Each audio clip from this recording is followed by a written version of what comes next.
Business is good. I am hoping you can coordinate some of the material and technology resources support remotely, as well as take on our routine short-term assignments.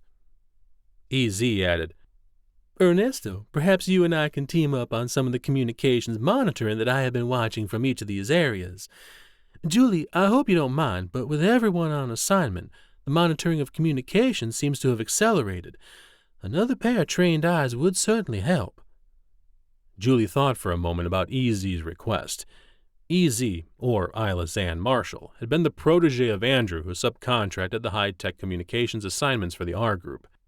Andrew, or Andy as he was known, was also her father.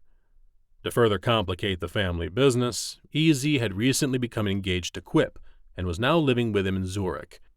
She had discovered that she wanted to put her education and telecommunications skills to work.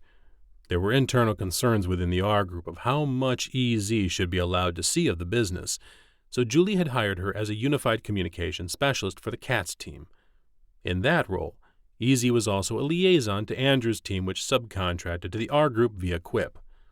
Julie speculated that the arrangement made for some interesting pillow talk between the recently engaged EZ and Quip.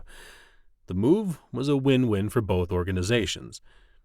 EZ was a stunning woman with long and wavy, fiery red hair. She had a heart-shaped face and a beguiling smile that could change her in an instant to a ferocious combatant.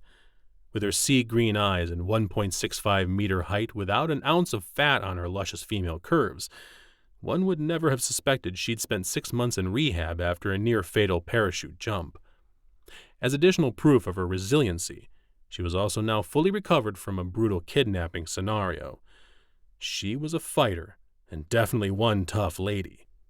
Just the type of personality to keep Quip in line, thought Julie. Julie smiled at the bold conversational entrance of EZ and responded, That sounds like a good idea, EZ, provided that you structure it so that we can scramble Ernesto to a new field assignment if needed.